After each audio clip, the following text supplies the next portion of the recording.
Bismillahirrahmanirrahim. Assalamualaikum warahmatullahi wabarakatuh.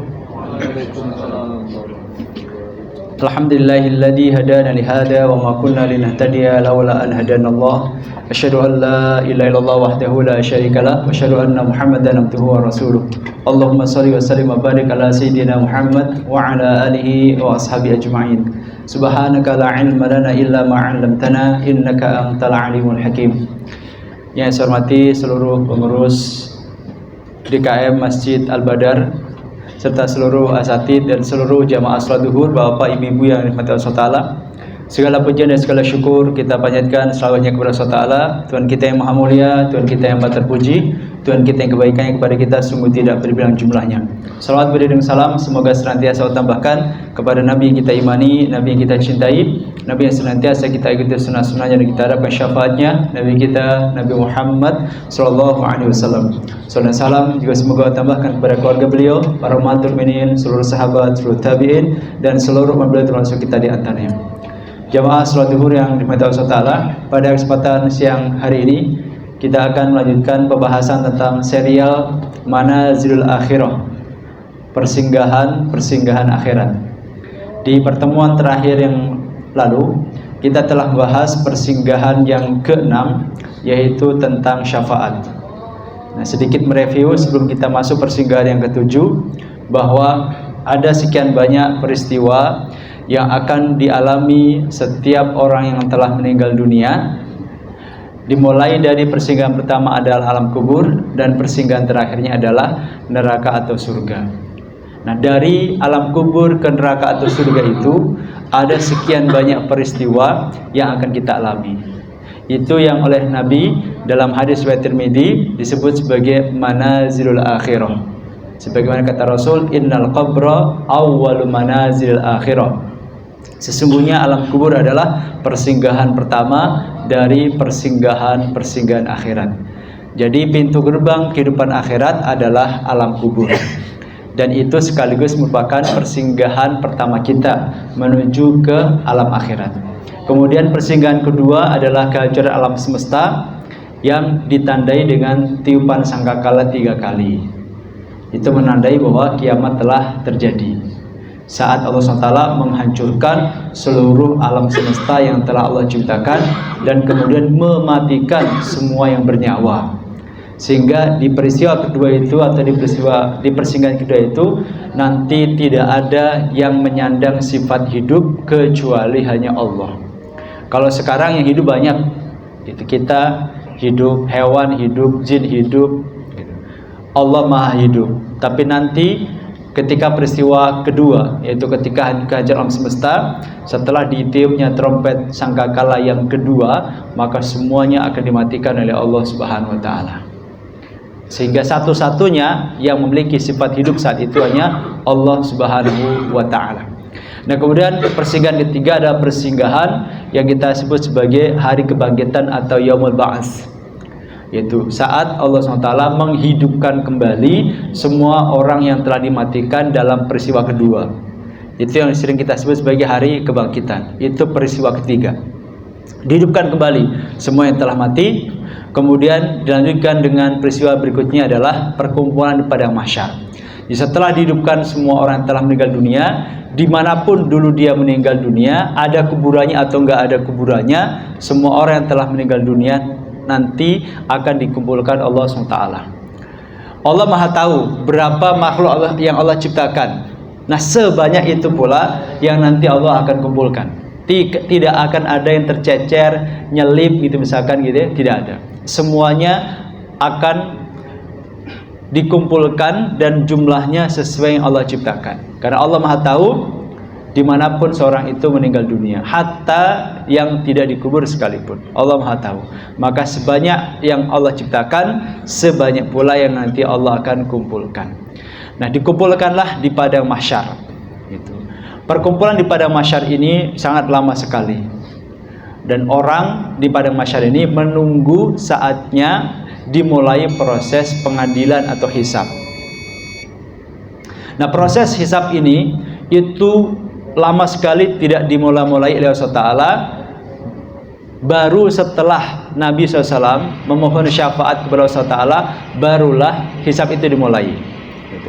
Jadi di pertemuan terakhir kemarin kita bahas tentang syafaat. Salah satu syafaat yang akan didapatkan oleh orang mukmin adalah syafaat uzma atau syafaat yang paling besar. Uzma itu bentuk isim tafdhil atau superlatif dari kata azim. Azim artinya agung. A'zam itu yang paling agung, uzma juga yang paling agung. Hanya kalau a'zam untuk mudzakkar atau laki-laki, uzma untuk perempuan. Nah, syafaat uzma itu syafaat paling besar atau paling agung dan sekaligus syafaat pertama. Nah, setelah Nabi SAW memohon kepada Allah SWT syafaat untuk umatnya, lalu kemudian Allah Ta'ala kabulkan syafaatnya, maka baru setelah itulah dimulai proses hisab gitu. Nah, proses hisab ini adalah merupakan peristiwa atau persinggahan yang ketujuh dari lebih kurang 12 atau 13 kali peristiwa yang akan kita alami. Nah, pada siang hari ini kita akan bahas al-manzilatus sabi'ah, persinggahan yang ketujuh, yaitu tentang hisab. Jemaah sekalian yang dimati Allah Subhanahu wa taala, secara bahasa hisab artinya perhitungan gitu. Secara bahasa hisab maknanya perhitungan. Dulu ada ilmu hisab, ilmu matematika.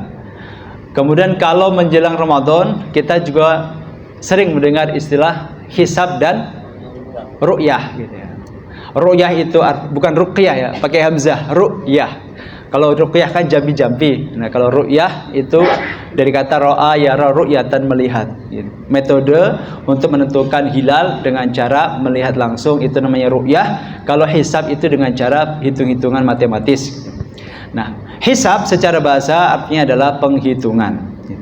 Dan hisab ini itu banyak sekali disebutkan Allah Ta'ala dalam Al-Quran maupun dalam hadis Nabi. Di antaranya dalam surat yang sangat sering kita baca dan insya Allah kita semuanya hafal, surat Al-Ghasyiyah ayat 25 dan 26. Allah menyampaikan tentang adanya peristiwa hisab ini yang merupakan peristiwa ketujuh. Allah Ta'ala berfirman, ba'da a'udzubillahi minasyaitonirrajim, inna ilayna iyabahum summa inna alaina hisabahum. Sesungguhnya kepada kamilah kembalinya mereka semua. Jadi semua makhluk nanti akan kembali kepada Allah Ta'ala, bukan hanya beriman. Yang beriman maupun yang tidak beriman, yang percaya Tuhan ataupun yang tidak percaya Tuhan gitu. Semuanya nanti akan kembali kepada Allah Ta'ala. Karena Allah yang menciptakan, maka mereka pun nanti kembalinya kepada Allah Subhanahu wa taala. Kemudian setelah itu summa inna alaina hisabahum. Kemudian sesungguhnya kewajiban kamilah menghisab mereka. Nah, dalam ayat yang mulia ini secara lugas Allah sampaikan adanya peristiwa hisab. Summa inna alaina hisabahum. Surat Al-Ghasyiyah ayat 25 dan 26. Kemudian dalam surat Al-Baqarah ayat 210 Allah Ta'ala juga menyampaikan tentang peristiwa hisab, tapi menggunakan kata qada. Allah berfirman, hal yanzuruna illa ayyatiyahumullahu fi dhulalin minal ghamami wal malaikah wa qudiyal amr wa ilallahi turja'ul umur. Tidak ada yang mereka nanti-nantikan kecuali datangnya Allah dan malaikat pada hari kiamat dalam naungan awan dan diputuskanlah perkaranya. Jadi orang-orang di padang mahsyar nanti itu nunggu saatnya Allah datang memulai proses hisab. Nah, dalam ayat ini Allah mengatakan wa qudiyal amr. Ketika Allah sudah datang, maka diputuskanlah perkara semua orang. Yang dimaksud diputuskannya perkara adalah proses hisab. Gitu. Kemudian dalam surat Al-Hijr ayat 92 dan 93 Allah Ta'ala menyampaikan dengan kata semua orang akan ditanya. Karena proses hisab itu adalah proses interogasi. Gitu. Proses interogasi. Jadi Allah akan bertanya kepada kita bagaimana kita menjalani hidup. Yang mau ngayal, mau bantah, monggo silahkan. Gitu. Yang mau bantah, mau ngayal, mau ngeles, dipersilahkan. Gitu. Kalau mau. Tapi kalau yang ngeles, bantah, gitu, cari-cari alasan, itu tandanya malah masuk neraka. Yang nurut-nurut, nah itu malah yang selamat. Gitu. Orang munafik itu dalam surat Al-Hasyr diceritakan Allah Ta'ala nanti mereka, gitu, itu sampai sumpah-sumpah. Yauma yab'atsumullahu jami'an fayahlifuna lahu kama yahlifuna lakum. Dan pada hari itu Dibangkitkanlah semua orang, lalu orang-orang munafik ini bersumpah kepada Allah Taala sebagaimana dulu orang munafik sering bersumpah kepada orang mukmin untuk menutupi kekafirannya. Nah, surah Al-Hijr ayat 2 Allah Taala berfirman, "Fa wa rabbika lanas'alannahum ajma'in amma kanu ya'malun." Maka demi Tuhanmu, kami pasti akan menanyai mereka semua tentang apa yang telah mereka kerjakan dahulu. Nah, ayat-ayat ini jamaah sekalian menjelaskan tentang adanya peristiwa hisab. Nah, hadis Nabi juga banyak menjelaskan tentang peristiwa hisab. Di antaranya hadis yang sangat terkenal sekali, hadisnya diriwayatkan Imam Tirmidzi dengan derajat hasan sahih. Rasul mengatakan, "La tazulu qadama 'abdin yaumal qiyamati hatta yus'ala an umrihi fi ma'afnah." Kedua telapak kaki seorang hamba tidak akan bergeser pada hari kiamat sampai mereka selesai ditanya. Jadi ketika orang itu dikumpulkan di padang mahsyar, semuanya berdiri. Nah, mereka tidak akan beranjak meninggalkan tempat mereka berdiri berbaris kecuali setelah ditanya. Jadi yang belum ditanya tetap di situ. Apa yang ditanyakan oleh Allah Ta'ala kepada kita semuanya nanti? Pertama, an umrihi fi ma'afna, umur kita. Fi ma'afna, untuk apa umur kita dihabiskan? 50 tahun, 60, 70, 100 dan seterusnya. Untuk apa umur ini dipergunakan? Lebih banyak untuk kebaikan ataukah keburukan, dimintai tanggung jawab. Yang kedua, wa an ilmihi fima fa'al, tentang ilmu kita. Apa yang sudah kita lakukan dengan ilmu kita? Karenanya orang alim, orang yang berilmu itu tanggung jawabnya besar, karena ilmu yang telah dia ketahui itu dimintai tanggung jawab pengamalannya. Tapi jangan kemudian kita berpikir terbalik. Alah, kalau gitu berarti kita nggak usah ngaji ya, biar gak ditanya tentang ilmu. Kalau kita milih tidak ngaji, pertanyaannya tentang umur, gitu. Artinya kita kena di umur. Loh, kamu kok banyak nggak tahu tentang aturan Allah itu? Kamu ngapain aja ketika di dunia? Saya nggak tahu. Loh, kok nggak tahu gimana kamu? 70 tahun kok nggak tahu bahwasanya ini haram, ini halal, gitu. Akhirnya kita kena masalah di pertanyaan tentang umur kalau misalkan kita mau lari dari tanggung jawab ilmu. Memang tidak ada cara kecuali kita harus berusaha manfaatkan umur semaksimal yang kita bisa. Kemudian wa an malihi, tentang harta kita, min ainak tasabahu wa fi ma anfaqah. Harta kita dari mana dapatnya, lalu dipakai untuk apa? Itu. Ada yang dapat karena dia bisnis, ada yang menjadi pegawai. Oke. Mudah-mudahan itu halal. Kemudian setelah dapat dipakai apa saja? Sudahkah dizakati? Gitu. Zakat itu bukan hanya zakat fitrah, tapi zakat itu yang juga wajib zakat mal. Sudahkah dikeluarkan zakat malnya? Gitu. Kalau sudah, alhamdulillah. Kemudian selain yang wajib ada juga sedekah yang sunnah. Gitu. Apakah disedekahkan ataukah tidak? Gitu. Karena harta kita itu kata Nabi SAW, itu pemanfaatannya ada 3. Ada pemanfaatan harta kita itu ada 3. Pemanfaatan yang 1 dan 2 itu akan hilang, dan pemanfaatan yang ketiga itu yang akan abadi. Yang pertama adalah harta kita itu adalah apa yang kita makan lalu dia menjadi kotoran. Ma'akala fa'afna, apa yang kita makan lalu dia menjadi kotoran. Yang kedua adalah mala bisa fa'abla, apa yang kita pakai kemudian menjadi barang yang usang. Kemudian pemanfaatan yang ketiga adalah ma'anfaqa fa'akna, apa yang kita infakkan dan itu yang akan kekal. Jadi pemanfaatan harta itu 3, gitu. Nggak akan keluar dari ini. Dimakan, dipakai, dan diinfakkan. Dimakan dan dipakai, kita mendapatkan manfaatnya, tapi setelah itu hilang. Gitu. Yang makanan jadi kotoran, yang pakaian jadi barang bekas. Nah, yang diinfakkan itu yang akan kekal. Kemudian sisanya gitu, yang selain itu maka dia akan pergi dan akan menjadi warisan bagi yang masih hidup. Itu harta. Nah, harta akan ditanya, dari mana, untuk apa? Kemudian terakhir adalah wa'an jismihi fima ablah, tentang fisik kita, tubuh yang sehat, dipakai apa saja. Tubuh yang sehat ini kita pakai buat apa saja? Apakah gitu kita rawat tubuh kita gitu, olahraga teratur, makan teratur, tapi nggak pernah rukuk sujud misalnya, ini masalah gitu. Tubuhnya sih dirawat banget gitu, sering nge-gym gitu, rutin, makanannya dijaga banget, kalorinya dihitung segala macamnya, tapi sayang kalau nggak pernah buat rukuk sujud gitu. sayang banget. Harus dipakai buat rukuk sujud. Karena semua yang kita dapatkan ini adalah karunia Allah SWT, termasuk sehat. Jangan sampai kita merasa sehat kita itu karena kita olahraga. Jangan sampai kita mengklaim sehat kita itu karena saya menjaga pola makan yang baik, pola istirahat yang baik. Jangan. Usaha kita untuk menjaga kesehatan itu hanya 1%. Yang 99% kesehatan kita itu karunia Allah. Saya ada cerita luar biasa, bagi saya itu sangat syarat dengan hikmah.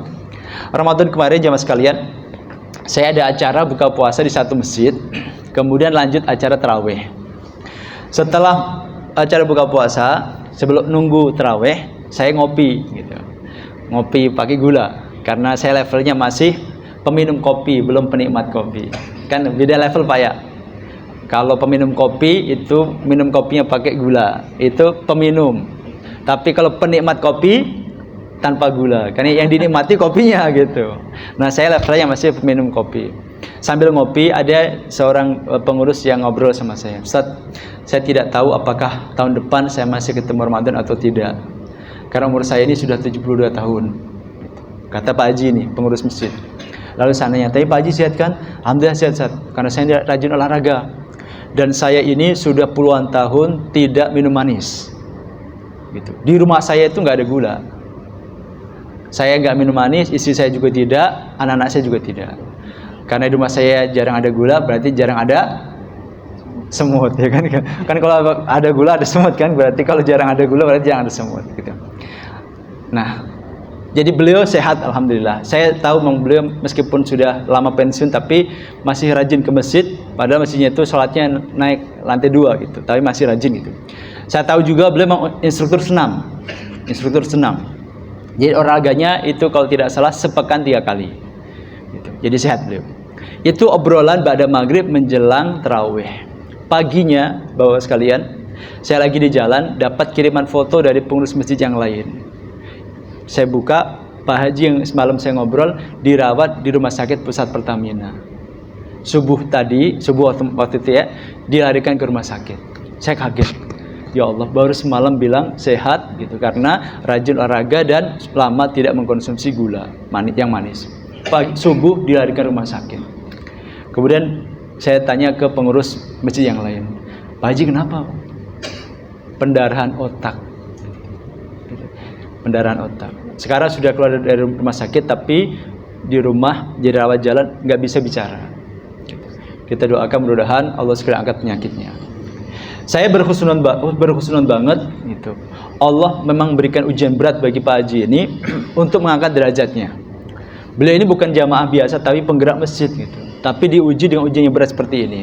Saya teringat hadis Nabi SAW, memang ada sebagian hamba Allah Ta'ala itu yang telah ditetapkan nanti derajat surga yang tinggi banget. Tapi Allah Maha tahu dia nggak sanggup meraih derajat surga itu dengan amalan dia yang biasa. Maka Allah kemudian memberikan ujian berat bagi seorang hamba tersebut, tapi Allah berikan dia taufik untuk sabar. Nah, dengan kesabaran itu Allah berikan dia pahala yang besar sehingga dia bisa meraih level surga yang telah Allah tetapkan. Nah, saya berkhusnudon seperti itu. Tapi pelajaran buat saya dan mudah-mudahan juga bisa kita ambil untuk kita semuanya, bahwa ternyata memang sehat kita itu bukan karena kita olahraga rajin, pola makan kita teratur, enggak. Tapi Allah yang memang lagi ngasih karunia kita sehat. Ikhtiar kita kalau boleh dipersentase 1%. Gitu. Berapa penyakit yang bisa kita kendalikan dengan olahraga dan dengan pola makan yang sehat? Katakanlah kita menjaga tidak minum manis misalkan. Yang bisa dijauhi penyakit karena gula itu kan ya hanya penyakit diabetes kan dan sejenisnya gitu. Tapi jenis penyakit itu di dunia ini kan sebanyak orang yang sakit di dunia kan gitu. Lah, terus bagaimana kita mengendalikan sakit dalam diri kita? Kan nggak bisa kan?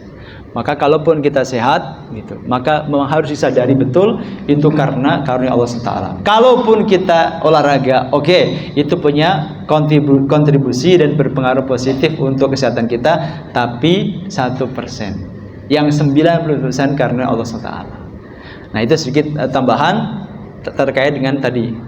Kita akan ditanya tentang fisik kita. Yang sehat ini, yang gagah-gagah ini dipakai sujud atau tidak? Atau hanya badannya yang dipermak-permak tapi nggak dipakai untuk rukuk sujud kepada Allah Taala? Itu akan dimintai tanggung jawab oleh Allah Subhanahu Wa Taala. Nah, jemaah sekalian, ketika dihisab nanti orang mukmin, orang itu akan terbagi 3. Jadi dalam proses hisab itu ada 3 pengelompokan. Yang pertama adalah orang mukmin yang tidak dihisab. Ini golongan paling elit, jadi nggak pakai ditanya-tanya, udah pasti jaminan surga. Ini golongan paling elit, golongan paling tinggi. Di antara mereka adalah para nabi, para rasul, orang-orang yang mati syahid. Itu jelas tidak akan dihisab oleh Allah Subhanahu wa Ta'ala. Tetapi selain para nabi dan para rasul serta orang yang mati syahid, ada sekitar 70.000 umat Rasulullah SAW yang disebutkan dalam hadis riwayat Bukhari dan Muslim, yang juga nanti dia tidak akan dihisab. Ada 70.000 gitu. Disebutkan dalam hadis riwayat Bukhari Muslim, hadisnya panjang banget, mungkin saya ringkaskan saja, bahwa Rasulullah SAW dalam sebuah peristiwa Mi'raj itu pernah diperlihatkan tentang peristiwa perkumpulan orang di padang mahsyar. Ternyata masing-masing orang ketika dikumpulkan di padang mahsyar itu dipimpin nabi mereka yang beriman tentunya. Yang beriman dipimpin nabi mereka, yang tidak beriman dipimpin Tuhan-Tuhan mereka. Nah, Rasul diperlihatkan ada nabi yang umatnya itu hanya cuma 1 orang. Jadi ada nabi umatnya cuma 1. Jadi dia sama 1 umat. Ada yang 2, ada yang 3 sampai 9. Bahkan ada nabi yang ketika di padang mahsyar itu sendirian. Berarti selama dakwahnya nggak dapat pengikut. Itu ada yang seperti itu, gitu. Tapi ada juga nabi yang jumlah umatnya itu banyak banget. Saking banyaknya itu ketika Rasul melihat itu seperti hamparan karpet warna hitam. Jadi kepala manusia dari kejauhan saking banyaknya itu seperti hamparan warna hitam. Ternyata awalnya Rasul menyangka itu adalah umat beliau, tapi kata malaikat bukan, itu umatnya Nabi Musa. Lalu Rasul disuruh lihat sisi yang lain.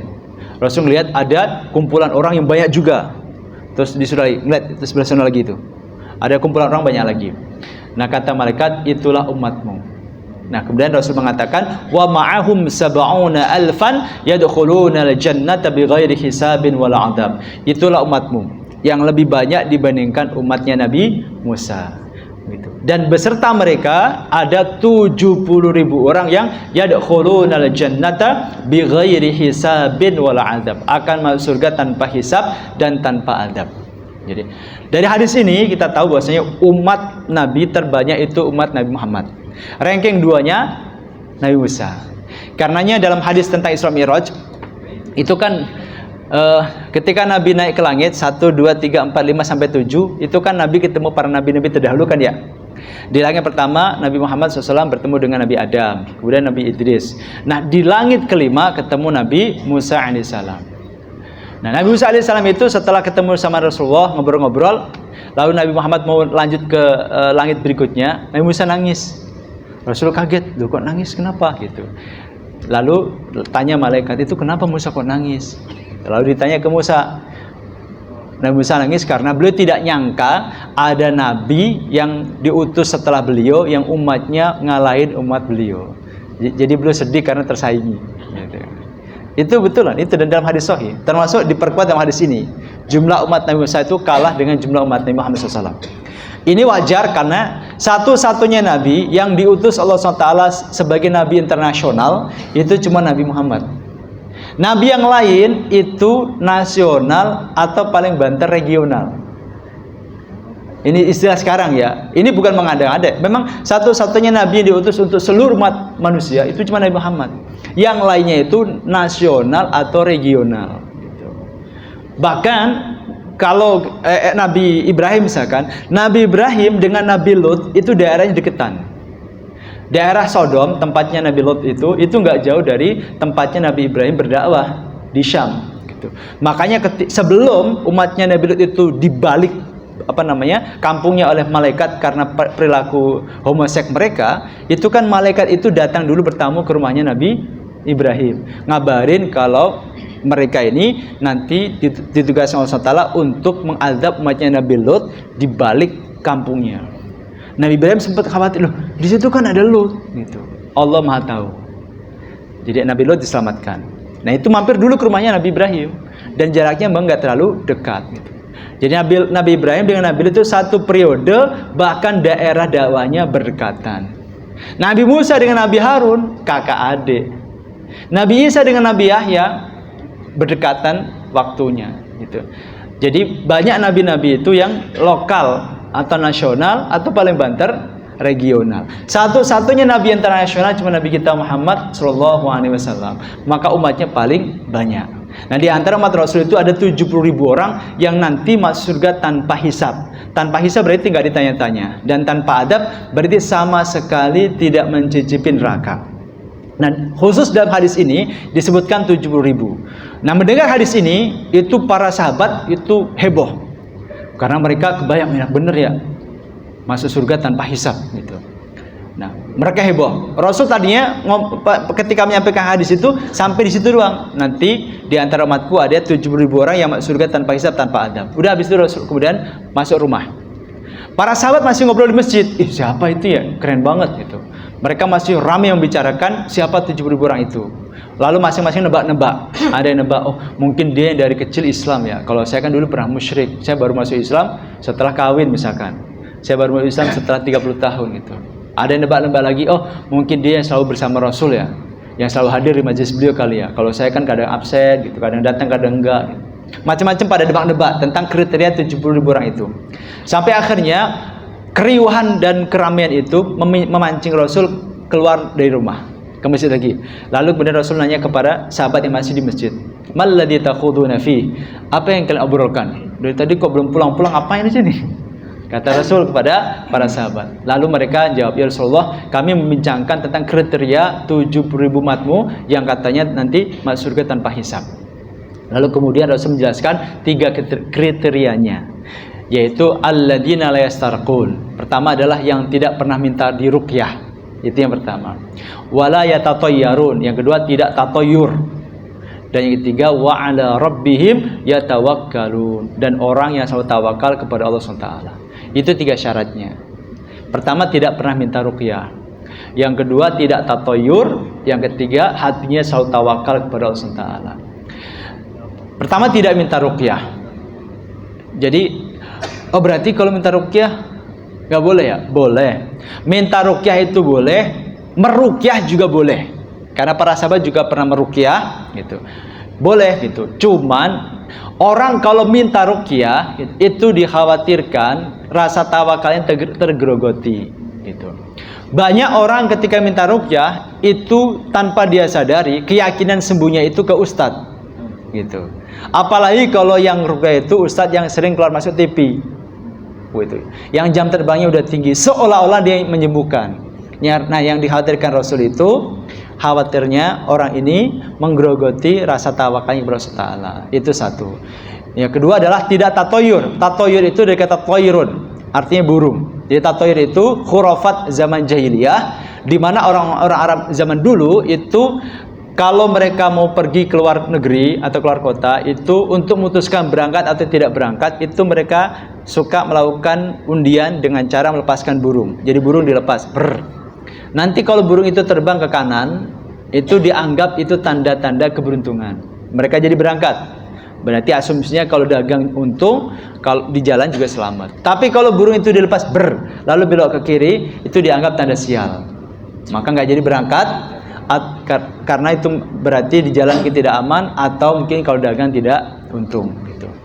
Tatoyur. Nah khurafat seperti ini nggak hanya masalah burung, apapun. Kita misalnya masuk rumah, buka pintu, teplok, cicak jatuh. Waduh, mau ada apa ini ya?